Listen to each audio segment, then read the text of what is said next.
Well, hello everyone, and welcome to week 22 and 23 of my life as a CTC cadet pilot.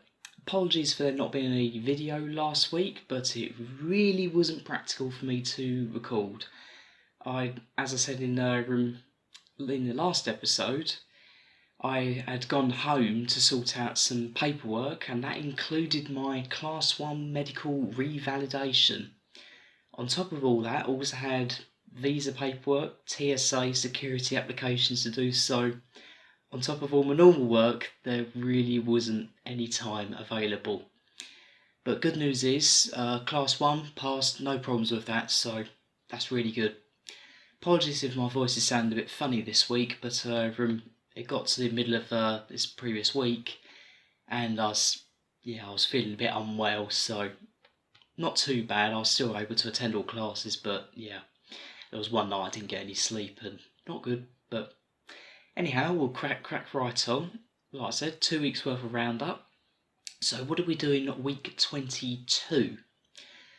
Well, it was entirely meteorology, and we've completely finished meteorology now. So that was 2 weeks we spent studying on that. I've got my list behind the camera of things that I need to cover. So for meteorology, we continued on. We studied a bit about turbulence, so where it occurs, what causes it, and what can be a sign of it. Most turbulence you can route around because generally it's associated with cumulonimbus clouds and unstable types of clouds. So generally cumuliform cloud, sometimes a bit of stratiform in there, but it's generally cumuliform. The most dangerous kind of turbulence is the kind you can't see, which is CAT, or clear air turbulence as it's known as. And that's the sort of thing you see on the news or on like Facebook, for example, like Boeing 757 over the Atlantic suddenly gets dropped 500 feet for no apparent reason. That's clear air turbulence, and it's very difficult to forecast. But if you're generally operating near the jet stream, there's a good chance that you're going to encounter it. So there are forecasts that will give us an idea of where the core of the jet stream is and where this clear air turbulence may occur, but it's a very wide area it covers, and yeah, sometimes you just can't avoid it. Another thing we also studied was wind shear, and that is again another very dangerous phenomenon, generally associated with thunderstorms, but again can occur at higher altitudes, particularly if you've got a trade wind such as the jet stream occurring. Air masses. We'll talk about air masses and fronts in one big thing. Obviously, the Earth is spinning round and the sun's shining on one side at any given time, so you're going to get changes in temperature and pressure at all times. So this can lead to areas of relatively warm and cold air, and the boundaries in between these are what's known as cold fronts and warm fronts, and if it's a bit of a mixture of the two, it can be called an occluded front or an occlusion. And one of the things that we have to study with fronts is what clouds do we generally see with them? What kind of weather can we expect to encounter? For example, with a warm front, you can get verja, which can lead to freezing rain, which I think I discussed a little bit about last week, so I won't go into too much detail. We also covered a bit about how the weather forecast and current weather is presented to us as pilots.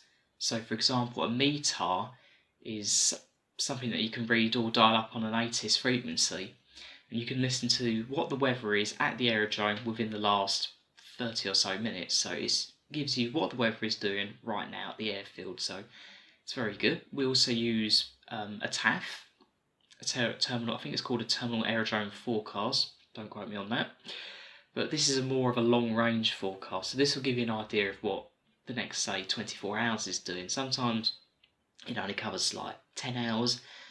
Other forecasts like Heathrow may cover 48 hours. It depends on the operation of the airfield. And if there is a very sudden change in the weather and it's quite bad, for example clear air turbulence, we may get a SIGMET issued. So generally read them because they will only issue them if it's really urgent. We also talk a lot about the climate in meteorology. For the CA exam, it's really weird. They expect us to know very specific weather phenomena in in like for example, in Europe, there's a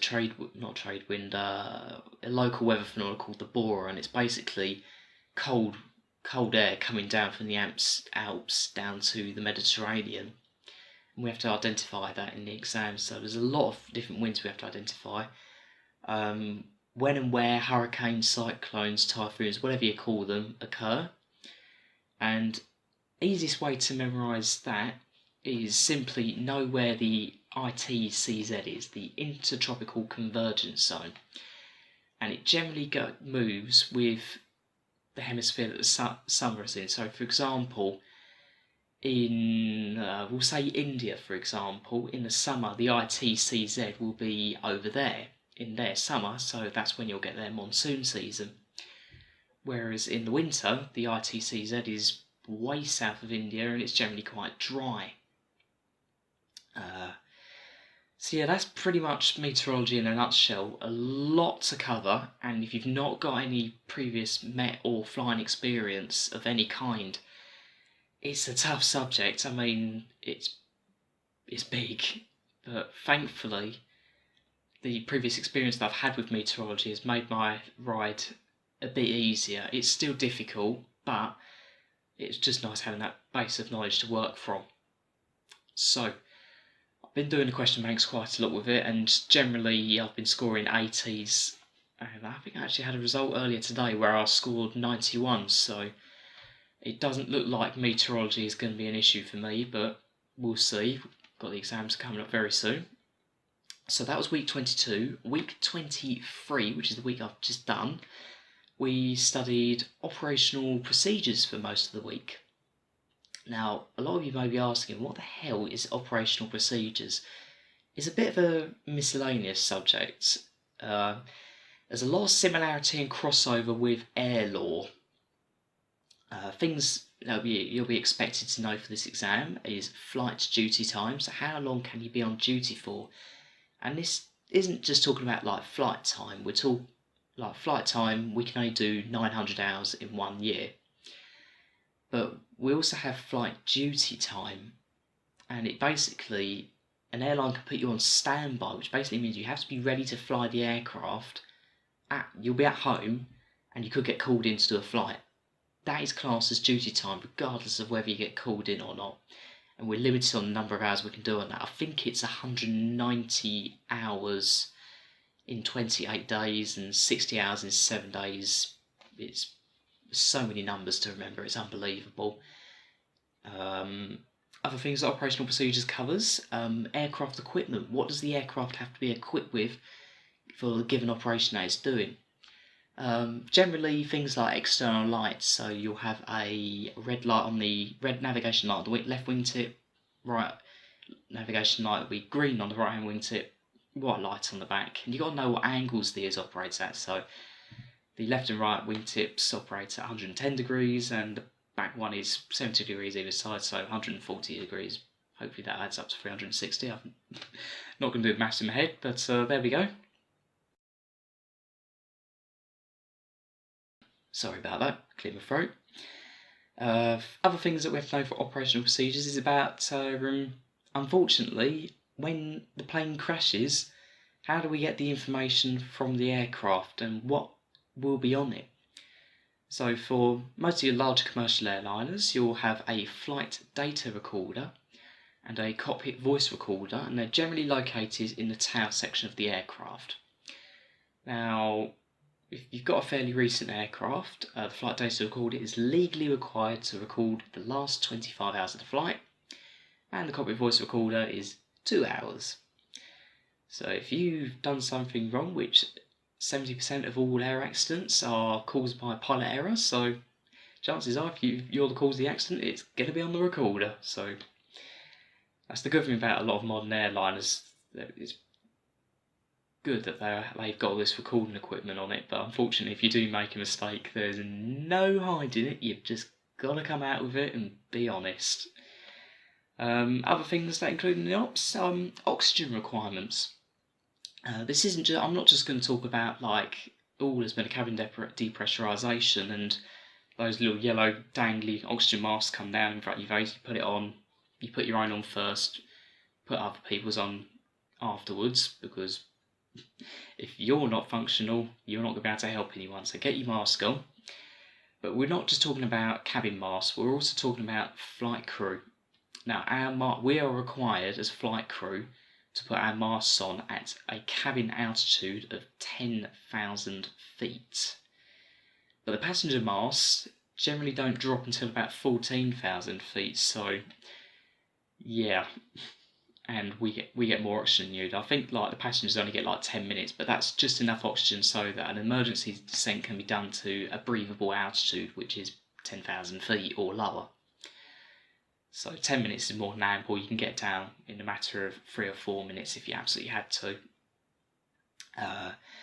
Fire extinguishers. Fire extinguishers and first aid kits. We have to know like how many we have to have on each aircraft. So, for example, if an aircraft is capable of seating 300 passengers, you're required to carry 4 fire extinguishers, of which one must be a halon fire extinguisher. Bloody awful for the atmosphere, halon, but it's great to put out fires.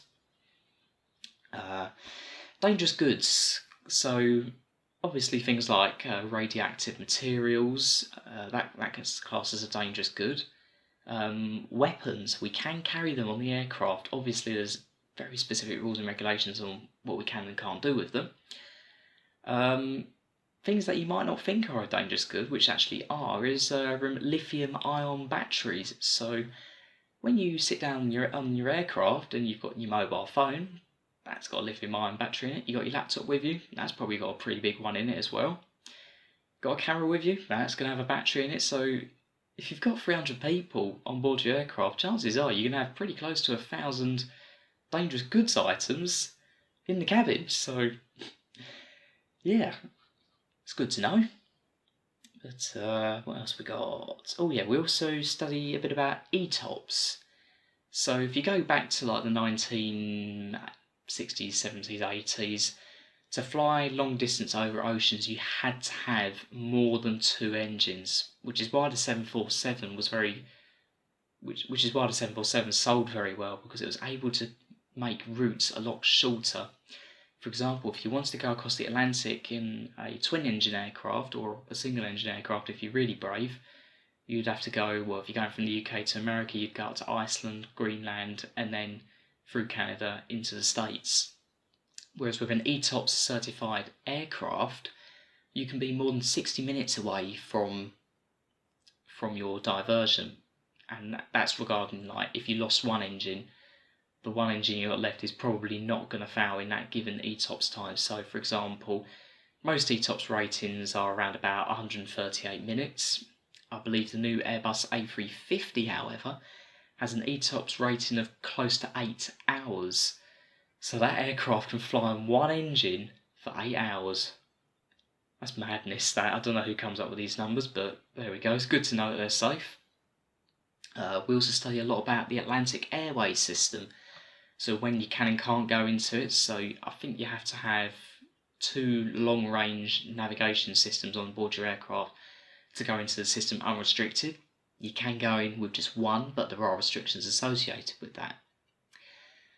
Icing operations, so if you're operating in a climate where there's going to be snow or ice on the ground, not just on the ground, in the air as well, so if you're going to be flying at high altitude and you're going to be flying into clouds, chances are you're going to be encountering freezing conditions, so you need to have de-icing and anti-icing measures on board your aircraft. Also, before you take off, you have to have your aircraft completely clear of ice. So quite often, I believe that some Central and Eastern European airports, they're very good at this. They'll have designated de-icing areas just before the runway. And you'll pull your aircraft up into it, they'll de-ice the aircraft and then put a layer of anti-icing fluid on it. And it depends on the conditions and what type of fluid they use, gives you an amount of time to take off. If you're not taking off in that time, say 10 minutes for example, if you've not taken off within 10 minutes of that application starting, you've got to do the whole thing over again. So it's something you want to get right. Adverse weather conditions. We talked a lot about that in meteorology, so I won't cover that again. Cabin decompression, talked about that with oxygen. Fire and smoke.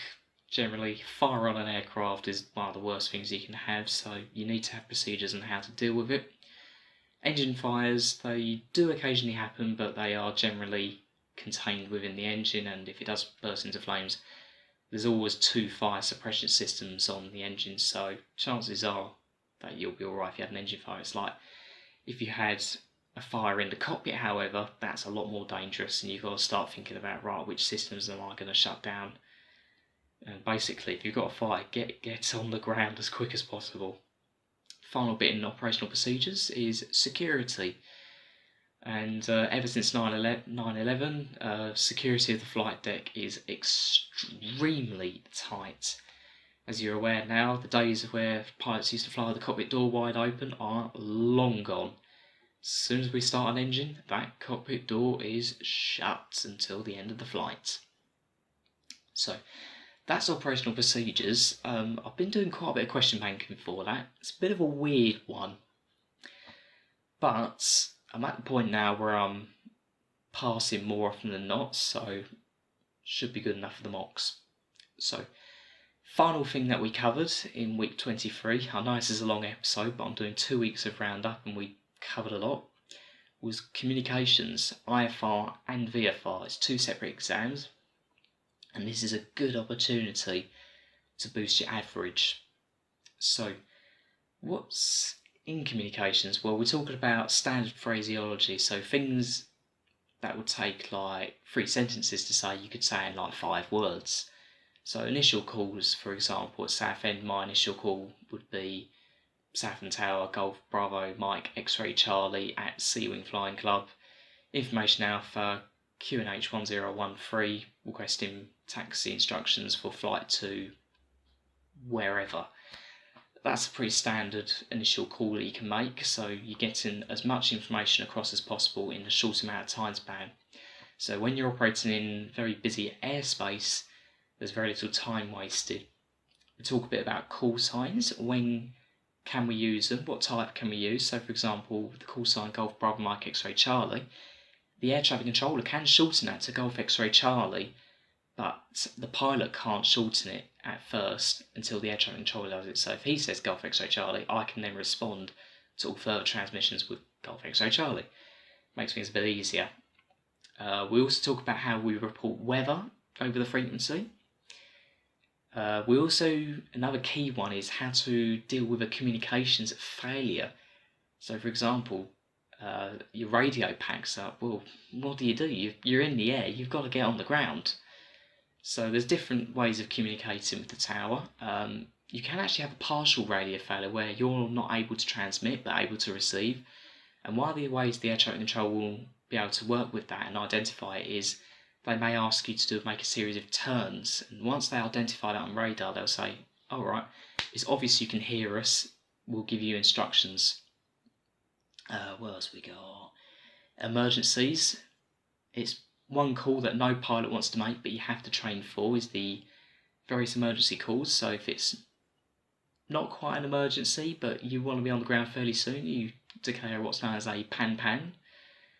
And if it's really bad, like you have an engine failure and you're going to go down, you have no choice, it's a mayday call. So it's literally mayday, mayday, mayday, your call sign, who you're addressing, what's the nature of the emergency. Weird one is though, in the UK you actually have to say pilot in command licensing qualifications. Don't really know about what the reasoning behind that is, but we have to include it. And the last bit in comms is we look a bit about the future of communication.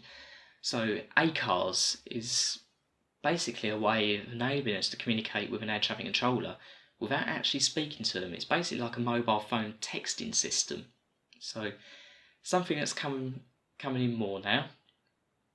Right, so as luck would have it, I ended up getting Friday off because we finished comms on the Thursday and we was basically told if you had significant radio experience, which I have, and you're confident with it, which I am, because I was answering all the questions right pretty much, so I was pretty pleased with that. We basically got told, well, there's no point us telling you to suck egg, because you might as well have the day off and work on something that you're not as confident at. So that was really nice.